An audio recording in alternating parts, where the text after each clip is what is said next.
Sabarmati academy ഇതുപോലൊരു പരിപാടി സംഘടിപ്പിച്ചതിൽ ആദ്യമായി സമിതിയെ അഭിനന്ദിക്കുകയാണ്.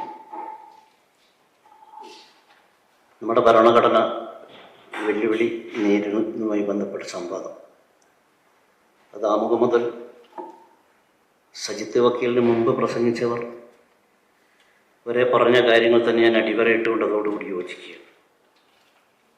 സജിത്ത് വക്കീലോട് പറഞ്ഞത് ഭരണഘടനാ ഭേദഗതി ആവാം, പക്ഷെ ആമുഖം പാടില്ല. അത് വളരെ ശക്തമായി പറഞ്ഞൊരു മനുഷ്യനാണ് ഈ അടുത്ത് പുറത്ത് നമ്മുടെ ഉപരാഷ്ട്രപതി ധൻകർ. അദ്ദേഹം യുപിയിലൊരു ജുഡീഷ്യൽ കോൺഫറൻസ് പറഞ്ഞത് ഈ സോഷ്യലിസം അതുപോലെ തന്നെ സെക്യുലറിസം എന്ന രണ്ട് പദം ചേർത്തത് ഒരു അപകടകരമായ അമെൻമെൻ്റാണ്. രണ്ടാം അദ്ദേഹം പറഞ്ഞത് കേശവാനന്ദി ഭാരതി കേസിൻ്റെ വിധി എന്ന് പറയുന്നത് അതൊരു വേദവാക്യം, അത് മാറേണ്ടതല്ല. അദ്ദേഹം പറഞ്ഞ ന്യായം ജനാധിപത്യത്തിൽ സുപ്രീം കോടതിയല്ല, ജനാധിപത്യത്തിൽ തെരഞ്ഞെടുക്കപ്പെട്ട പൗരന്മാരുടെ പ്രതിനിധികൾ ഉൾക്കൊള്ളുന്ന ബോഡിയാണ് പരമാധികാരി എന്നുള്ളത്. അതിൻ്റെ അർത്ഥം ഇവിടെ സൂചിപ്പിച്ചതുപോലെ കേശവാനന്ദ ഭാരതി കേസിൽ പറഞ്ഞത് 540 സീറ്റും ഏതെങ്കിലും പാർട്ടി വന്നാൽ, നരേന്ദ്രമോദി വന്നാൽ, അത് തിരഞ്ഞെടുക്കപ്പെട്ട ജനങ്ങളുടെ ബോഡി എന്ന നിലയിൽ ഭരണം ആകെ മാറ്റാം എന്ന രൂപത്തിൽ പോകാൻ പറ്റില്ല എന്ന് തന്നെയാണ്. അതുകൊണ്ട് തന്നെയാണ് പറഞ്ഞത് ഇതിൻ്റെ അടിസ്ഥാന ഘടനയിൽ മാറ്റമുണ്ടാക്കാൻ പാടില്ല. ആ അടിസ്ഥാന ഘടന എന്ന് സൂചിപ്പിക്കുന്നതാണ് യഥാർത്ഥത്തിൽ പ്രിയാമ്പിൾ എന്ന് പറയുന്നത്. ആ പ്രിയാമ്പിളിനെ ശക്തിപ്പെടുത്താനുള്ള 2 വകുപ്പുകളാണ് പിന്നീട് കൂട്ടിച്ചേർത്തത്. അത് സെക്യുലറിസമായാലും സോഷ്യലിസം. അതിനെന്താണ് നെഗറ്റീവ് ഇമ്പാക്റ്റ്? ഒരുപക്ഷെ ഹിന്ദുത്വ ശക്തികൾക്കത് ഒരു താല്പര്യപ്പെടില്ല. കാരണം അവരെ സംബന്ധിച്ചുള്ള ഈ ഭരണഘടന പോലും ഒരു ഘട്ടത്തിൽ സ്വീകാര്യമല്ലാത്ത രൂപത്തിലേക്ക് പോയവരാണ്. പക്ഷെ അന്ന് നെഹ്റു കാണിച്ച വിശാലമായ കാഴ്ചപ്പാട് കക്ഷി രാഷ്ട്രീയ മത ചിന്താഗതികൾക്ക് അതീതമായി ഇന്ത്യയിൽ എല്ലാ വിഭാഗങ്ങളെയും ഉൾപ്പെടുത്തിക്കൊണ്ടാണ് ഒരു കോൺസ്റ്റിറ്റ്യൂവൻസി അസംബ്ലിയുടെ രൂപീകരണം. അദ്ദേഹത്തിന് ഇടക്കാല മന്ത്രിസഭ. ഇപ്പോൾ ഡോക്ടർ ശ്യാം പ്രസാദ് മുഖർജിയുടെ കാര്യം പറഞ്ഞല്ലോ, എങ്ങനെയാണ് വന്നത്, എങ്ങനെ? അപ്പം ഞാൻ ആ ഒരു പരിഗണന ഞാൻ പറയുന്നത്, ഇന്നത്തെ പ്രിയാമ്പിളും ഇതുപോലെ ഭരണഘടന നിലനിൽക്കുന്നതിന് വേണ്ടി ധീരോദാത്തമായ പോരാട്ടം നടത്തിയ ഒരു മനുഷ്യന് മുമ്പിൽ ഒരു സമർപ്പണം നടത്താൻ സാധിക്കുമെങ്കിൽ അത് പണ്ഡിറ്റ് ജവഹർലാൽ നെഹ്റുവിൻ്റെ മുൻപിലായിരിക്കും എന്ന് പറയാൻ എനിക്കൊരു മടിയില്ല. കാരണം അദ്ദേഹം ഈ റെസൊല്യൂഷൻ അവതരിപ്പിക്കുന്ന അദ്ദേഹമാണ്. എങ്ങനെ ഈ പ്രിയാമ്പിളൊക്കെ എത്തുന്നതാണ് അദ്ദേഹം ആ റെസൊല്യൂഷൻ കൊടുക്കുക. ഒരു ചർച്ച നടത്തുമ്പോൾ ഇപ്പോൾ നമുക്ക് വിനോദ് വക്കീൽ ഒരു തന്നിട്ടുണ്ട് നോട്ട് ഈ വിഷയത്തിൽ.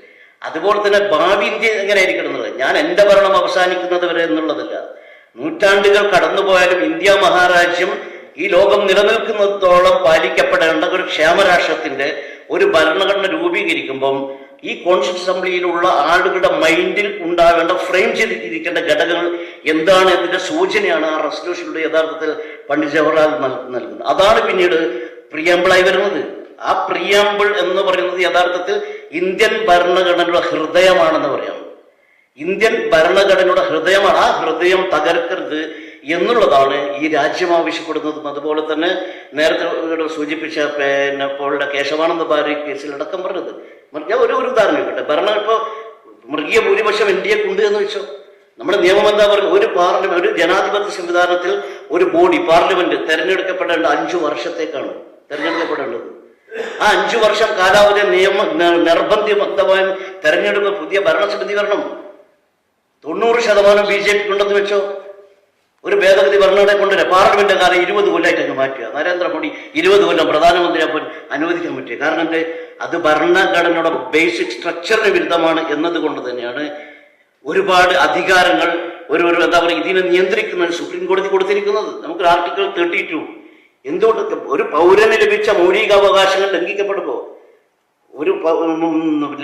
അതിന് പരിഹാരം ഉണ്ടാക്കി കൊടുക്കുവാൻ അധികാരപ്പെട്ട ഒരു സംവിധാനമാണ് നമ്മുടെ ജുഡീഷ്യറി എന്നുള്ളത്. ആ ജുഡീഷ്യറിയെ പോലും വെല്ലുവിളിക്കുന്നത്. ഞാൻ വിഷയത്തിലേക്ക് ആഴ്ന്നിറങ്ങുന്നില്ല, കാരണം ഇവിടെ സമയമില്ല. അപ്പൊ പ്രിയാമ്പിൾ ഭേദഗതിയുമായി ബന്ധപ്പെട്ട കാര്യത്തിൽ ധൻകർ പറഞ്ഞ അതേ വാദം തന്നെയാണ് നമ്മുടെ വക്കീലും ഇവിടെ സൂചിപ്പിച്ചത്. കാരണം പോസിറ്റീവായ അമെൻമെന്റ് ഒന്നും പാടില്ല. ഹിന്ദുത്വ ശക്തികൾക്ക് എങ്ങനെ ആ രൂപത്തിൽ അമെൻമെന്റ് ആവാം എന്നുള്ളതാണ്. അതുകൊണ്ട് ഇന്ത്യൻ ഭരണഘടനയുടെ നട്ടെല്ലും ഹൃദയവും തലച്ചോറും ഒക്കെയാണ് പ്രിയാമ്പിൾ എന്നതുകൊണ്ട് തന്നെയാണ് അതിൻ്റെ വഴികാട്ടിയായി ഭരണഘടന മുന്നോട്ട് പോകുന്നത്. അവിടെയാണ് പീഡിപ്പിക്കപ്പെടുന്നത്. കോടീശ്വരനായ ഒരു മനുഷ്യനും കണ്ണൂര് തെരുവിന്റെ ഓവുചാലിൽ കിടക്കുന്ന ഒരു മനുഷ്യൻ നിയമത്തിന് മുമ്പിൽ തുല്യരാണ് എന്നുള്ളതാണ് പ്രിയാമ്പിള് പറയുന്നത്. അവർ രണ്ടുപേർക്കും അന്തസ്സും അഭിമാനമുണ്ടെന്നാണ് ഭരണഘടന പറയുന്നത്.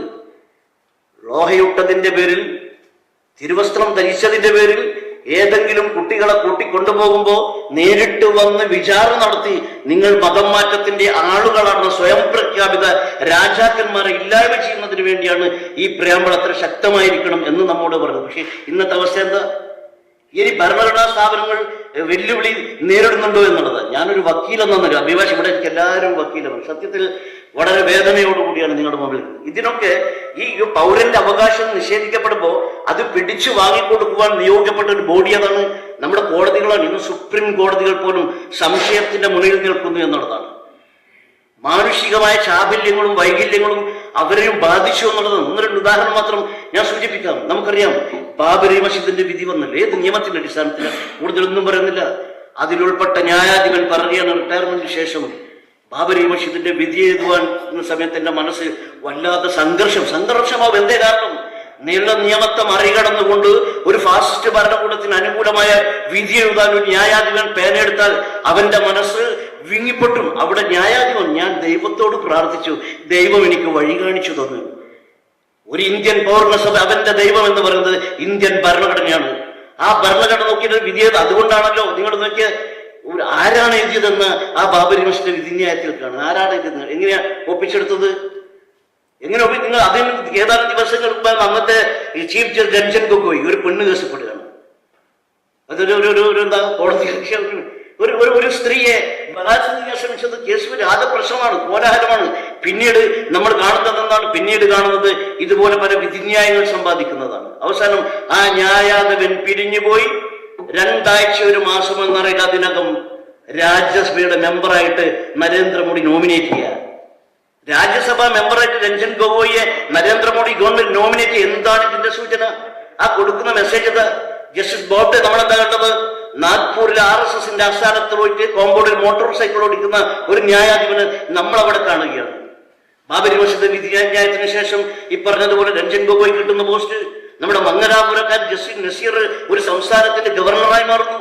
യഥാർത്ഥത്തിൽ ഭരണഘടനാ സ്ഥാപനങ്ങൾ ദുർബലപ്പെടുന്നു എന്നതിന്റെ ഏറ്റവും വലിയ ഉദാഹരണമായിട്ട് നമുക്ക് ഇത് മാത്രം ആശ്വാസം നൽകേണ്ട സുപ്രീം കോടതികളെ പോലും ഈ വല്ലാത്തൊരവസ്ഥ. ഇപ്പൊ വലിയ വിവാദം ഉണ്ടല്ലോ. ഇപ്പൊ എന്താ, രാഹുൽ ഗാന്ധി ഒരു വോട്ടധികാര യാത്ര നടത്തുന്നു. അതിന്റെ പ്രശ്നം ഭരണഘടനാ സ്ഥാപനത്തെ അതിഭീകരമായ രൂപത്തിൽ ബലാത്സംഗം ചെയ്തുണ്ടാക്കിയ നിയമമാണ്. ഈ നിയമങ്ങളൊക്കെ 2021 ഡിസംബർ മാസത്തിലേക്ക് നിങ്ങളുടെ ചിന്തയെ കൂട്ടിക്കൊണ്ട് ഞാൻ ആഗ്രഹിക്കുക. നിങ്ങളറിയോ, ഒരു ദിവസം അവിടെ എന്താ പറയാ, വിസ്റ്റേഴ്സ് ഗാലറി ഒരു മനുഷ്യൻ വരികയാണ്. അദ്ദേഹത്തിന്റെ കാലിന്റെ അകത്ത് എന്തൊക്കെയോ സാധനം കെട്ടിട്ട് പാർലമെന്റിനകത്തേക്ക് ചാടുകയാണ്. ഡെസ്കിലേക്ക് MP-മാരുടെ കാലിന് കുറെ പുക വരികയാണ്. അവിടുത്തെ വാച്ച്മാനെ പിടിച്ചു കെട്ടി കൊണ്ടുപോയി ആകെ ബഹളമായി പ്രശ്നമായി. ആരാണ് അദ്ദേഹത്തിന് പാസ് കൊടുത്തു നോക്കിയപ്പോ മൈസൂരിലെ BJPയുടെ MP-യുടെ പാസിലാണ് പാർലമെന്റിൽ പ്രവേശനം. സ്വാഭാവികമായും പ്രതിപക്ഷം എന്ത് ചെയ്യും? അവിടെ വയലന്റാകും. BJPയുടെ MP കൊണ്ടുവന്ന ഒരു ഗസ്റ്റ് പാർലമെന്റിനകത്ത് കുഴപ്പമുണ്ടാക്കിയിരിക്കുന്നു. വലിയ കോലാഹലമായി പാർലമെന്റിനകത്ത്. ലോകസഭ വലിയ പ്രശ്നമുണ്ടായി. നടപടിയെടുക്കുന്ന എന്താ ഇവിടെ സംഭവിച്ചത്?